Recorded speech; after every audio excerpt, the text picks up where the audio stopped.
नमस्ते। कहानियाँ दिल की में आपका एक बार फिर से स्वागत है। वार्तालाप में स्पष्टता होना बहुत ज़रूरी होता है और अगर सामने वाले को हमारी बात समझ नहीं आई तो ये परेशानी का कारण बन सकता है। हमारी आज की कहानी कुछ ऐसे ही किस्से पे है। तो चलिए शुरू करते हैं आज की कहानी, अस्पष्टता बना संकट। सेंट स्टीफन कॉलेज में एक आम सोमवार की सुबह थी। कैंपस में छात्रों की चहल पहल थी जो वीकेंड की सुस्ती को झाड़ने की कोशिश कर रहे थे। एक कक्षा में रोहन और समीर, जो कि सबसे अच्छे दोस्त थे, अपने हमेशा के कोने वाली डेस्क पर बैठे थे। वे हर चीज साझा करते थे, नोट्स, स्नैक्स, यहाँ तक कि ऐसे प्लान भी जो अक्सर उन्हें मुश्किल में डाल देते थे। उस दिन उनके प्रोफेसर डॉक्टर मेहता अपने सामान्य सख्त रवैये के साथ कक्षा में आए। अपनी सख्ती के लिए मशहूर, वे अचानक टास्क देने और छात्रों से उनकी तैयारी पर सवाल करने के लिए कुख्यात थे। कक्षा, मुझे उम्मीद है कि आप सभी को याद है कि आपके प्रोजेक्ट प्रस्ताव की अंतिम तिथि है आज, उन्होंने घोषणा की। पूरी कक्षा में एक सामूहिक आह सुनाई दी। अधिकांश इसे पिछले हफ्ते की उथल पुथल के बीच में भूल चुके थे।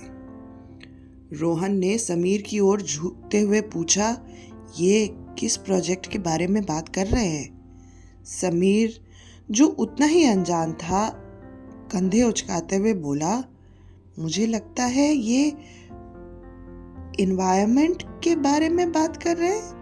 तुम्हें टॉपिक चुनना था, याद है? रोहन की आंखें चौड़ी हो गईं। क्या? मैंने सोचा कि तुम इसे संभाल रहे हो।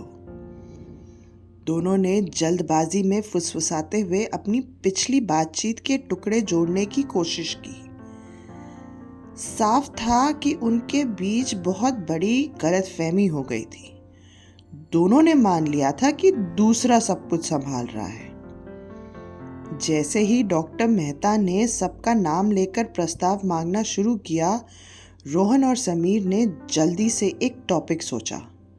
प्रदूषण के बारे में कुछ कह देते हैं, रोहन ने सुझाव दिया। समीर ने सर हिलाया। हाँ, लेकिन थोड़ा फैंसी बनाते हैं। कहो, शहरी प्रदूषण का समाज पर प्रभाव।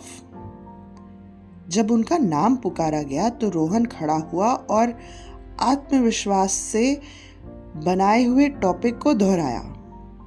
डॉक्टर मेहता ने भौहें उठा ली लेकिन कुछ नहीं कहा, बस अपनी नोटबुक में लिख लिया। राहत की सांस लेते हुए दोनों अपनी कुर्सी पर वापस बैठ गए। उस दोपहर डॉक्टर मेहता ने एक ईमेल भेजा जिसका टॉपिक था प्रोजेक्ट प्रस्ताव पर फॉलोअप। रोहन और समीर, आपके प्रोजेक्ट के टॉपिक ने मुझे काफ़ी आकर्षित किया है और मैंने इसे शुक्रवार को होने वाले इंटर डिपार्टमेंट सेमिनार में शामिल करने का निर्णय लिया है। कृपया अपनी प्रारंभिक खोज को प्रस्तुत करने के लिए तैयार रहें। Regards, doctor Mehta. रोहन ने यह पढ़ते हुए अपने सैंडविच से लगभग दम तोड़ दिया। हम गए। समीर ने अब उसका फोन लेते हुए जब ये ईमेल पढ़ा तो उसका चेहरा सफेद पड़ गया। शुक्रवार? ये सिर्फ 4 दिन बाद है। हमारे पास तो कोई प्रोजेक्ट भी नहीं है। अगले कुछ दिन घबराहट और हड़बड़ाहट भरे शोध में गुजरे। उन्होंने काम बांट लिया। समीर डेटा ढूंढने के लिए जिम्मेदार था जबकि रोहन स्लाइड्स बनाने के लिए। उम्मीद के मुताबिक चीजें गड़बड़ हो गई। समीर ने उनके टॉपिक को गलत समझ लिया और वनों की कटाई पर आंकड़े इकट्ठा करने का काम शुरू कर दिया जो शहरी प्रदूषण से संबंध नहीं रखते थे। इसी बीच रोहन ने समीर की गलती से अनजान गार्बेज सेग्रीगेशन और पोल्यूशन पे नीतियों पर स्लाइड बना ली। जब वे सेमिनार से एक रात पहले साथ मिलकर अभ्यास करने के लिए मिले तो हड़कंप मच गया। समीर, तुम्हारे सारे ग्राफ पेड़ों के बारे में क्यों हैं? रोहन ने पूछा। मतलब क्या कह रहे हो? वनों की कटाई एक बड़ा पर्यावरण मुद्दा है, समीर ने पलटकर जवाब दिया। हाँ, लेकिन हमारा टॉपिक शहरी प्रदूषण है, कचरा, वायु गुणवत्ता और याद है? रोहन ने माथा पकड़ते हुए कहा। अपनी गलती का एहसास होने पर दोनों ने पूरी रात अपनी स्लाइड्स पर काम करने की कोशिश की। सुबह तक उनके पास कुछ ऐसा था जो थोड़ा बहुत मेल खाता था, लेकिन बहुत प्रभावी नहीं था। थके हुए और कॉफ़ी के सहारे वे सेमिनार रूम में पहुंचे, जहां डॉक्टर मेहता उनका इंतज़ार कर रहे थे। सेमिनार शुरू हुआ और एक एक करके छात्रों ने अपने प्रोजेक्ट प्रस्तुत किए। जब अंततः रोहन और समीर की बारी आई तो वो मंच पर गए, चुपचाप चमत्कार की प्रार्थना करते हुए। रोहन ने शुरू किया।